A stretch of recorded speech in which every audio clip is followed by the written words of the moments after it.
Atom word was coined by Democritus and Lucifer. इन्होंने बोला कि एक मैटर को डिवाइड करते जाओ, डिवाइड करते जाओ, एक समय ऐसा आएगा कि उसको फर्दर डिवाइड नहीं कर सकते। जो समय ऐसा आएगा और जिस समय जो पार्टिकल का साइज होगा उसी को हम लोग क्या बोलेंगे, एटम। तो एटम का मतलब इंडिविजुअल होता है, ठीक है।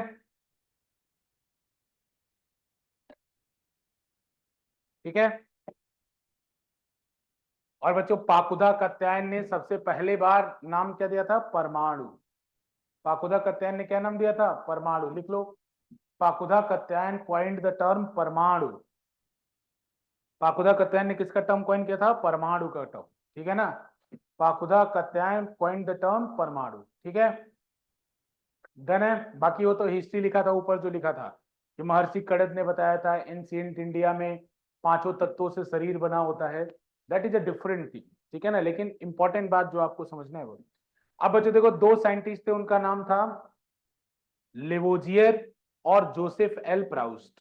कौन कौन थे बेटा, लेवोजियर थे और जोसेफ एल प्राउस्ट थे। लेवोजियर और जोसेफ एल प्राउस्ट ने बोला, देखो इन लोगों ने बोल के तो रह गए, ठीक है ना, इधर ध्यान दो, इन दोनों लोग ये तो बोल के रह गए कि एटम होता है सबसे छोटा। फिर ये लेवोजियर और जोसेफ एल प्राउस्ट ये सोचने लगे कि एटम एक दूसरे से कंबाइन कैसे करते हैं, इनका क्या रिलेशन है। इन सब चीजों के बारे में कौन स्टडी करना प्रारंभ कर दिए, जोसेफ, ये लेवोजियर और जेएल प्राउस्ट, ठीक है ना बच्चों। तो इन्होंने ये सोचते सोचते दो थियरीज दी, तो वही हमें देखेंगे बच्चों बारी बारी से। लेवोजियर और जोसेफ एल प्राउस्ट ने दिया था, वो थियरीज क्या थी बच्चों, नेक्स्ट पेज पे देखो, देखो law of, heading law of chemical proportion.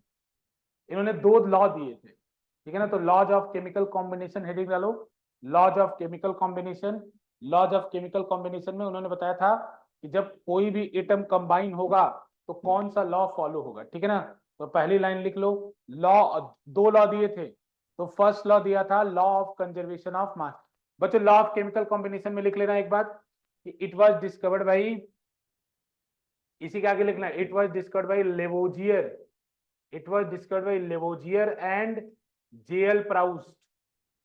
It was discovered by Lavoisier and JL Proust. ये लॉ ऑफ केमिकल कॉम्बिनेशन किसके द्वारा खोजा गया था, लेवोजियर और जेएल प्राउस्ट के द्वारा खोजा गया था, ठीक है। इन्होंने ये बताने का प्रयास करे थे कि दो एटम किस तरह से कंबाइन कर रहे हैं। तो बच्चों पहला लॉ लिखो, फिर मैं उसको एक्सप्लेन करता हूँ। Law of conservation of mass copy कर लो, उसके बाद ये जो दोनों लाइन लिखी है वो कॉपी कर लो, हेडिंग डाल लो law of conservation of mass और ये दोनों लाइन कॉपी कर लो।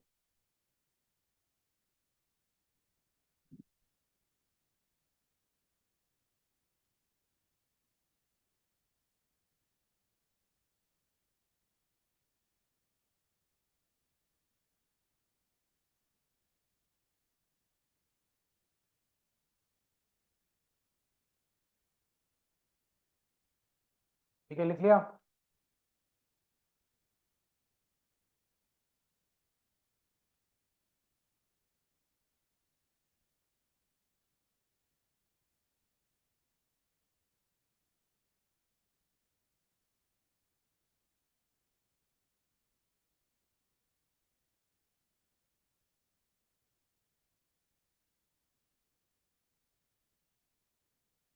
लिख लिया बच्चों,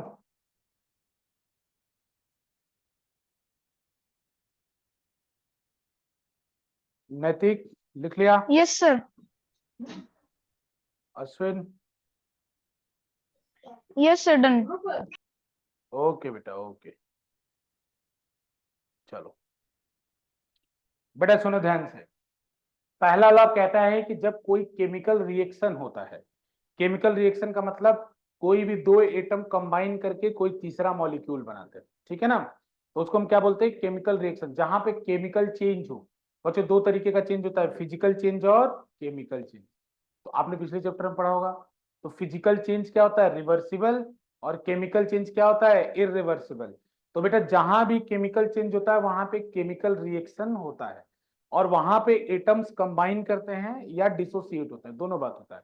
तो अभी जैसे मान लीजिए कोई भी रिएक्शन हो रहा है, तो फर्स्ट लॉ कहता है कि जब कोई केमिकल कॉम्बिनेशन होगा या कोई केमिकल रिएक्शन होगा, तो जो रिएक्टेंट है, रिएक्टेंट मतलब किसी दो चीज को मिलाएंगे तो जिन चीजों को मिला रहे हैं उनको हम क्या बोलेंगे, रिएक्टेंट। और उससे जो बनेगा उसको आप क्या बोलेंगे, प्रोडक्ट। क्या बोलेंगे उसको आप, प्रोडक्ट। जैसे आपने रॉ मटेरियल जो मिला है उसको क्या बोलेंगे, रिएक्टेंट, और जो बना उसको आप क्या बोलेंगे, प्रोडक्ट। तो उन्होंने बोला था कि जितना मास रिएक्टेंट का है उसके बाद प्रोडक्ट का फॉर्मेशन होने के बाद भी मास उतना ही रहेगा। इसी को हम क्या बोलते हैं, लॉ ऑफ कंजर्वेशन ऑफ मास। तो बच्चों जितना मास प्रोडक्ट का रिएक्टेंट का था उतना ही मास प्रोडक्ट का होगा। ये किसने बताया था, ये बताया था लॉ ऑफ कंजर्वेशन ऑफ मास में। इधर इस एक्टिविटी को ध्यान दो बच्चों, इस एक्टिविटी को ध्यान दो, एनसीईआरटी की एक्टिविटी है। देखो ये इस तरह से यहाँ पे एक फ्लास्क है, उसके अंदर कोनिकल फ्लास्क है, ये इसको बोलते हैं कोनिकल फ्लास्क, ठीक है ना। ये क्या है, कोनिकल फ्लास्क है। इसके अंदर ये टेस्ट ट्यूब रखा है, ठीक है। कोनिकल फ्लास्क के अंदर क्या रखा है, टेस्ट ट्यूब। तो बच्चों हमने क्या किया कि नीचे रख दिया सोडियम, एक सोल्यूशन होता है, परेशान मत हो, इसको बोलते हैं सोडियम सल्फेट। नीचे एक सोल्यूशन रख दिया, क्या रख दिया, सोडियम सल्फेट, ठीक है ना। और उसके बाद इस ट्यूब में रख दिया बेरियम क्लोराइड। घबरा मत, ये सब सोल्यूशन है। इस कोनिकल फ्लास्क के अंदर क्या भर दिया, पहले क्या भर दिया कोनिकल फ्लास्क के अंदर, सोडियम सल्फेट। तो बच्चों सोडियम सल्फेट भर दिया। अब ट्यूब लिया, ट्यूब के अंदर क्या भर दिया, बेरियम क्लोराइड। नाम अगर नहीं याद हो कोई घबराओ मत, बेरियम क्लोराइड भर दिया। तो अब ट्यूब के अंदर कोई और सोल्यूशन है, और इसके अब इस ट्यूब को धीरे से ले जाके ऐसे सीधा खड़ा कर दिया, सीधा खड़ा कर दिया। इन दोनों में मिक्सिंग नहीं है, समझ रहे हो ना। यहाँ पे ग्लास है ना, तो मिल थोड़ी पाएंगे ये सब, नहीं मिल पाएंगे। तो इसका मास हमने वेइंग मशीन पे निकाल लिया, तो इसका मास निकल के आया 310.23 ग्राम, निकाल लिया। अब देखो क्या करूंगा, इसको पकड़ा, इसको उठाया और ऐसे घुमा दिया उल्टा। उल्टा घुमाऊंगा तो क्या होगा, इसके अंदर से बेरियम क्लोराइड नीचे गिर जाएगा, वो भी लिक्विड ये भी लिक्विड, और दोनों आपस में मिल जाएंगे, मिल जाएंगे ना। तो इनके बीच में एक केमिकल रिएक्शन होगा, और नीचे व्हाइट कलर का थक्का बन जाएगा, व्हाइट कलर का प्रेसिपिटेट बन जाएगा। प्रेसिपिटेट दही होता है कि नहीं, दही, दही क्या होता है, प्रेसिपिटेट होता है। तो उस तरह से ऐसा समझो, यहाँ पे क्या हो जाएगा, प्रेसिपिटेट बन जाएगा सफेद रंग का। तो मतलब इनके बीच में कुछ रिएक्शन हुआ, रिएक्शन हुआ, ये कैसे पता चला, क्योंकि यहाँ पे प्रेसिपिटेट बन गया। भाई कोई नई चीज बन गई ना, नीचे कोई चीज ऐसी बन गई जो नीचे जम जा रही है, मतलब भाई व्हाइट कलर का कोई चीज बना जो नीचे आ गया, तो इसका मतलब केमिकल रिएक्शन हुआ तभी तो बना।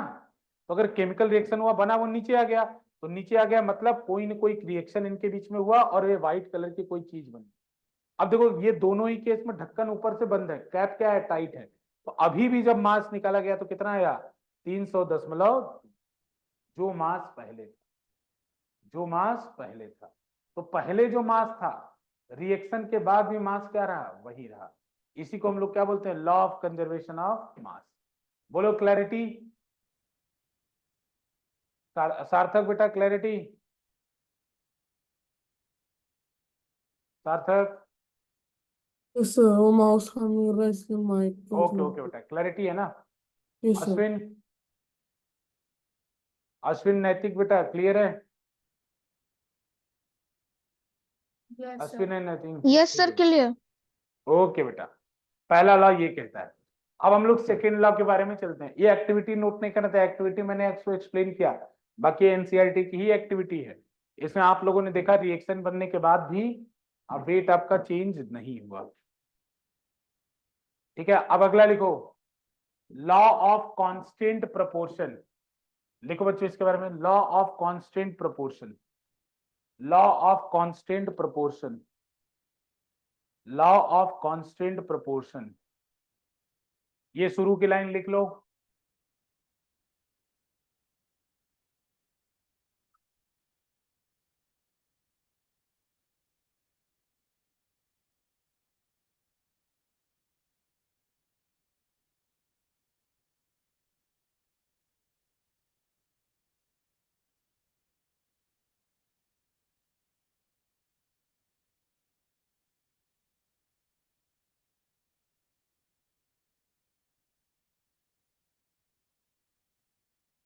वाटर वाला एग्जांपल भी लिख लो, मैं समझाता हूं, एक बार लिख लो फिर मैं समझाता हूं। Law of constant proportion,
done बच्चों,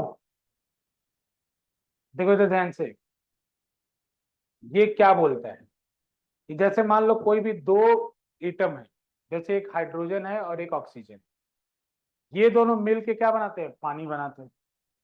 तो इस दुनिया में पानी का कोई भी एक मॉलिक्यूल लो, पानी का कोई भी एक मॉलिक्यूल पकड़ लो, यानी एक पानी को पकड़ लो, तो उसके अंदर हाइड्रोजन और ऑक्सीजन के मास का रेशियो निकालो। ठीक है, अब जैसे यहाँ पानी उठा लो, उसके अंदर ऑक्सीजन और हाइड्रोजन के मास का रेशियो निकालो, तो मास का रेशियो आता है 2:16, या 2 से 16 को कैंसिल कर दो, क्या आएगा 1:8। मतलब इसका क्या है कि 1 ग्राम ऑक्सीजन, जैसे यहाँ पे देखो 2:16 है, तो 1 ग्राम हाइड्रोजन और 8 ग्राम ऑक्सीजन एक साथ जुड़ेंगे। ठीक है ना, 1 ग्राम हाइड्रोजन के साथ कितना ग्राम ऑक्सीजन जुड़ेगा, 8 ग्राम। ठीक है कि नहीं, क्लियर है कि नहीं। जैसे 1 ग्राम हाइड्रोजन लो, तो पानी बनने के लिए उसके साथ कितना ग्राम ऑक्सीजन जुड़ेगा, 8 ग्राम। यही इसका मतलब है कि हमेशा कोई कहीं से भी पानी का सैंपल लो, कहीं से भी, उसमें जो हाइड्रोजन और ऑक्सीजन के मास का रेशियो होगा वो 1:8 के इक्वल। समझ आ रहा है कि नहीं, 1:8 के इक्वल होगा। यानी कोई भी अगर आप हाइड्रो H2O लोगे, तो इसमें जो रेशियो आएगा वो इसी के कॉम्बिनेशन आएगा। क्लियर। दूसरी बात, अमोनिया का देख लो, ये सब आपको खुद निकालना भी आ जाएगा, परेशान होने की अभी बहुत जरूरत नहीं है। आप अभी थोड़ी देर बाद जब आपको एटॉमिक नंबर याद दिलवाऊंगा ना, तो आपको खुद आ जाएगा अपने आप अपने से जान जाओगे कि ये कैसे आया। आप अभी परेशान मत हो, बस अभी के लिए एग्जाम्पल एक दो याद कर लो कि अगर ये बात पक्का है कि 1 ग्राम हाइड्रोजन पानी बनाने के लिए 8 ग्राम ऑक्सीजन के साथ जुड़ेगा। अभी बस ऐसे छोटी छोटी बातें याद रखो कि 1 ग्राम हाइड्रोजन पानी बनाने के लिए 8 ग्राम ऑक्सीजन के साथ जुड़ता है। क्यों जुड़ता है, कैसे जुड़ता है, वो सब बात आगे आपको धीरे धीरे क्लियर होती जाएगी, परेशान नहीं होना है। वैसे अमोनिया, ये सब सोच रहे होगे सर इसे कैसे याद करें, देखो मैं बता दूंगा आगे, चिंता मत करो इसका। इस सबका एटॉमिक मास क्या क्या होता है तो आपको उससे आ जाएगा। ठीक है, हाइड्रोजन का एटॉमिक मास क्या होता है, ऑक्सीजन का एटॉमिक मास, एटॉमिक मास मतलब एक एटम का मास कितना होता है वो मैं आपको बता दूं। ठीक, डन, लिख लिया आप लोगों ने। वैसे अमोनिया का 14 ग्राम 3 ग्राम हाइड्रोजन के साथ जुड़ता है। ठीक है बच्चों, अब हम बात करते हैं सिंबल्स की। जैसे केमिकल के, जैसे अभी आप बच्चों, जैसे मुझे H2O लिखना है, H2O तो पानी को बोलते हो क्या, H2O बोलते हो ना। तो हाइड्रोजन का सिंबल क्या हो गया, H, और ऑक्सीजन का सिंबल क्या हो गया, O। तो उसी तरह से अब बात करते हैं सिंबल्स की। भाई symbols, instead of writing the original name we write the symbol, क्योंकि सिंबल शॉर्ट पड़ता है। ठीक है ना, जैसे सोडियम लिखना हो या जैसे अमोनिया लिखना हो और उसके जगह NH3 लिखना हो, तो NH3 लिखना आसान है कि नहीं लिखना है। अब पूरा अमोनिया लिखने के बजाय NH3 आसान है, तो मतलब ये क्या सिंबल हो गया, और ये क्या हो गया, उसका वर्ड हो गया, मतलब उसका वर्ड फॉर्म में हो गया, ये इसका सिंबल फॉर्म में हो गया। तो सिंबल लिखना ज्यादा आसान है, और उसमें हम काफी नॉलेज को बहुत कम जगह में अकोमोडेट कर पाएंगे। जैसे पानी है, तो पानी को क्या लिख सकते हो, H2 भी लिख सकते हो। तो H क्या है, सिंबल है हाइड्रोजन का, वो किसका सिंबल है, ऑक्सीजन। ठीक है ना। तो ये सब कुछ मॉलिक्यूल के, जो अगले स्लाइड में आपने देखा, ये कुछ मॉलिक्यूल के सिंबल दिए गए हैं। परेशान मत हो, इतना याद करने में तो रो दोगे, ठीक है ना। लेकिन इतना याद नहीं करना, धीरे धीरे प्रैक्टिस करते करते याद हो जाएगा। ये सब सारी चीजें आपको याद नहीं करनी है। 114 एलिमेंट है, तो ऐसा आपको नहीं करना है कि सबका सबका आपको याद करना है। आगे एक टेबल आएगा, उसमें मैं आपको याद करवाता जाऊंगा कि क्या है कैसे है। ये आपको परेशान इससे होने की जरूरत नहीं है। अब डायरेक्ट लिखो, Dalton's atomic theory, Dalton's atomic theory, Dalton's atomic theory.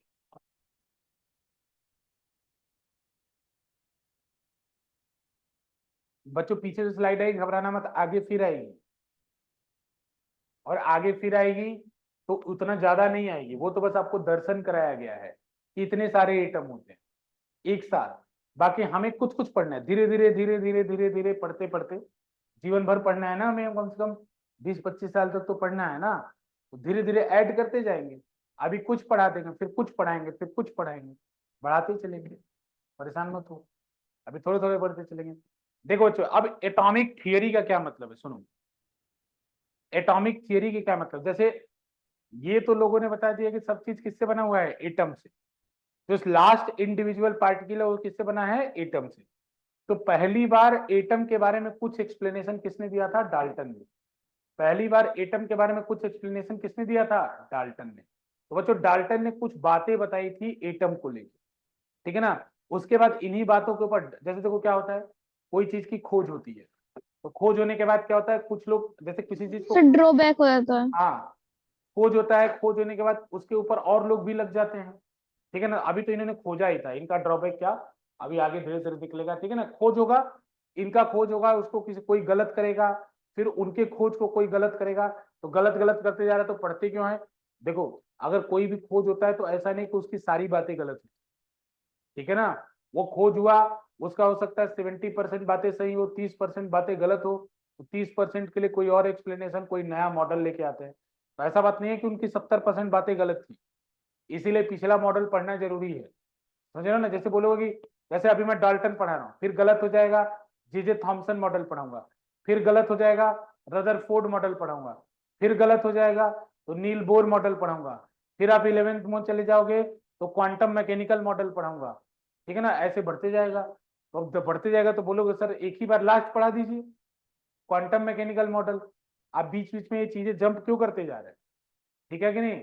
लेकिन ऐसे बात है कि बेटा कोई भी एक मॉडल खोज होता है तो उसकी सारी बातें गलत नहीं होती, इसीलिए आपको उस मॉडल को रिस्पेक्ट करना पड़ता है, पीछे की चीजें पढ़नी पड़ती है।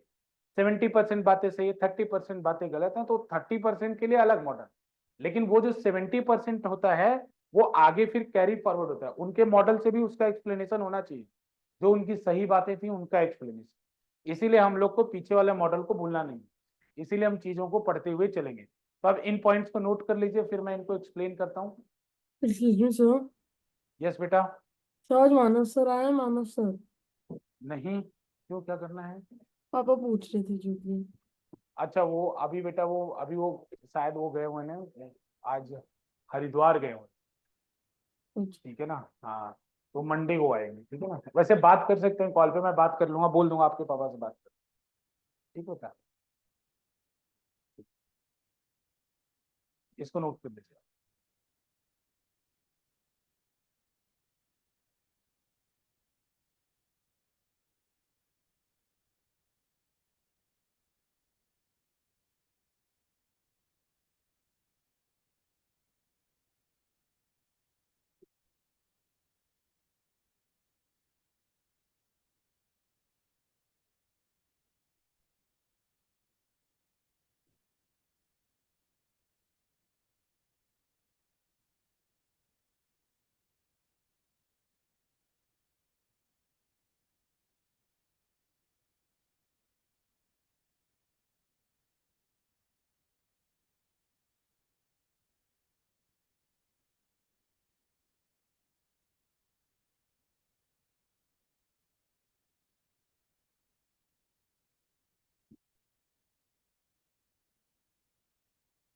मेट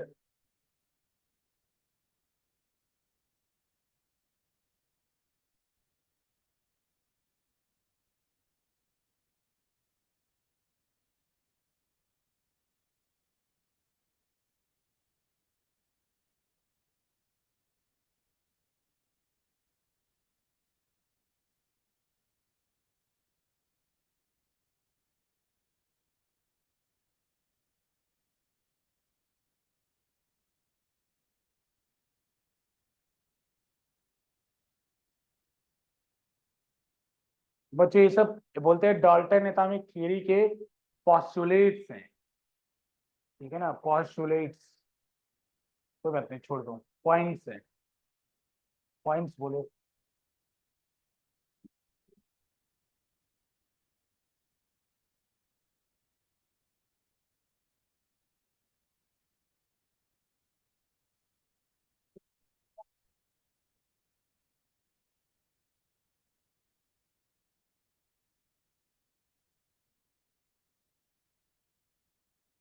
बेटा जब हो जाए बता देना।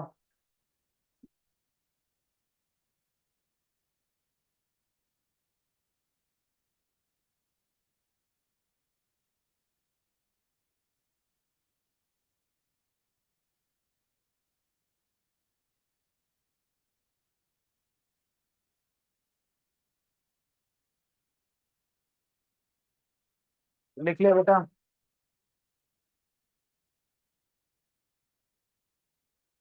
Yes, sir, done. Okay, Sir, हो गया? done. सारे पॉइंट्स लिख लिया? ठीक है, देख इधर ध्यान दो, सारे पॉइंट्स का एक्सप्लेनेशन। बेटा पहली बात क्लियर है, matter is made up of tiny particle called atom. कुछ चीजें पहले ही बताई जा चुकी हैं, ठीक है ना। सबसे टाइनी पार्टिकल से बनता है उसे एटम कहते हैं। एटम को फर्दर डिवाइड नहीं किया जा सकता, और किसी भी केमिकल रिएक्शन में ना तो बनता है ना डिस्ट्रॉय होता, ठीक है ना। जैसे एटम को ऐसा नहीं होगा कि कोई, जैसे हाइड्रोजन है, अब हाइड्रोजन और ऑक्सीजन से पानी बना, तो ऐसा मतलब ये नहीं कि हाइड्रोजन गायब हो गया, पानी में भी हाइड्रोजन है और ऑक्सीजन है।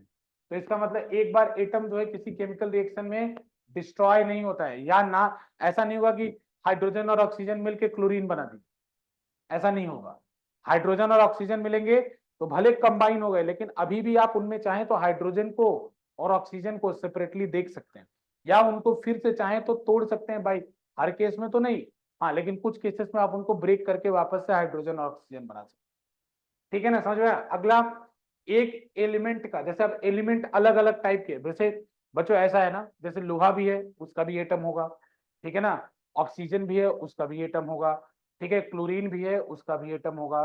तो सब जो एटम होंगे, अलग अलग टाइप के एटम होंगे, उनकी प्रॉपर्टीज अलग अलग होंगी, और उनकी, जैसे मतलब क्लोरीन की जो प्रॉपर्टी होगी ऑक्सीजन की नहीं होगी, जो हाइड्रोजन की प्रॉपर्टी होगी वो सोडियम की नहीं होगी, ठीक है ना। तो हर एटम के, और लेकिन अगर सोडियम का कोई भी मास है, सोडियम का कुछ मास है, तो बेटा सोडियम का कुछ मास है, तो कहीं भी सोडियम का मास एक जैसा होगा।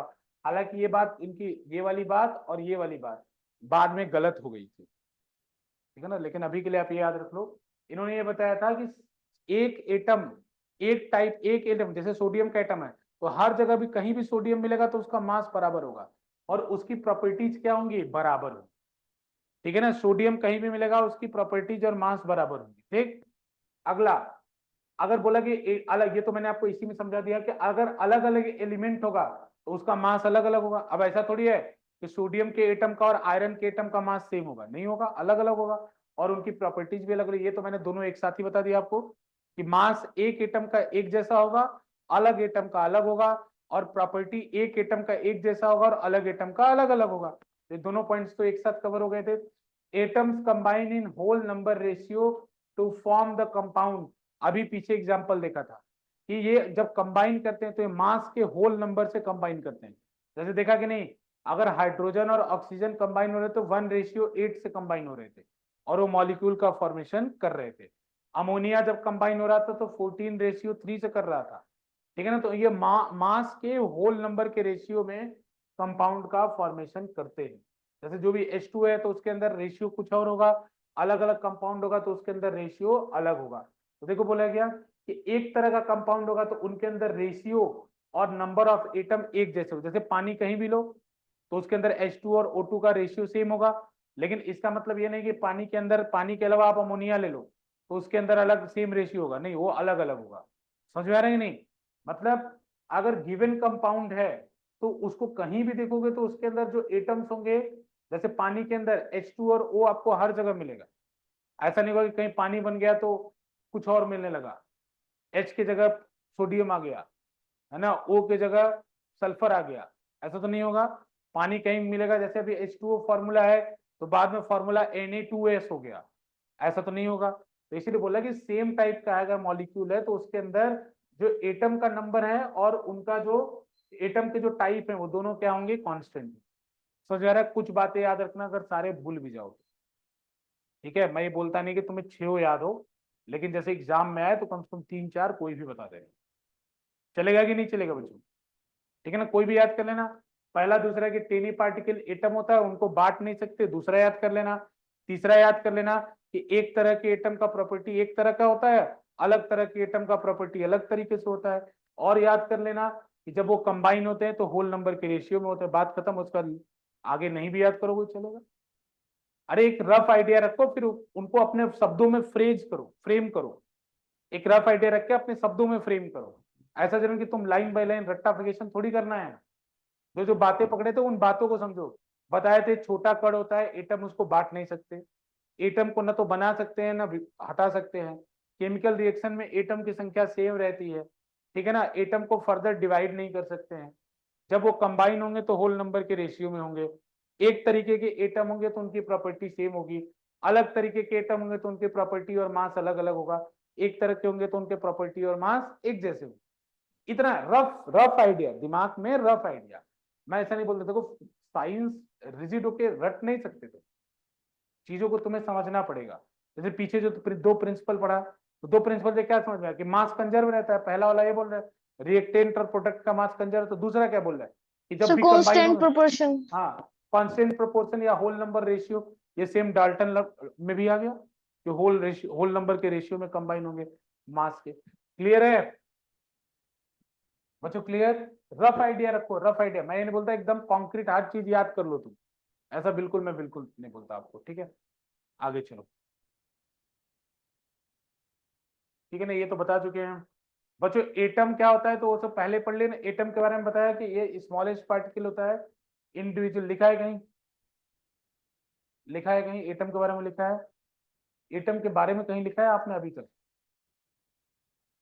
जब नहीं लिखा है ना, तो लिख लो एक लाइन एटम के बारे में, हेडिंग डालो एटम, एटम के बारे में लिख लो। सब चीज आपको पता है बेटा, मैं मे और इसका मैं मतलब एक्सप्लेन कर दूंगा कि क्या कह रहा है, मे और मे नॉट एग्जिस्ट इंडिपेंडेंटली।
आ जाओ आ जाओ,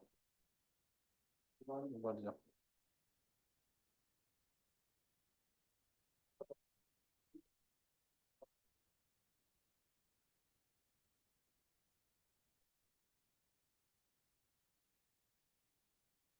लिख लिए?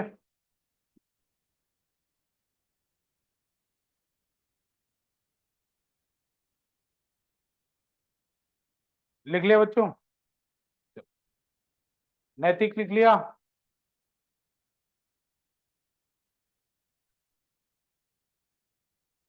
Yes, sir. ओके, चलो इसको हम लोग नेक्स्ट क्लास में एक्सप्लेन और समझेंगे, ठीक है ना। नेक्स्ट क्लास हमारी कल ओके होगी, सर। कल होगी हमारी नेक्स्ट क्लास, ठीक है।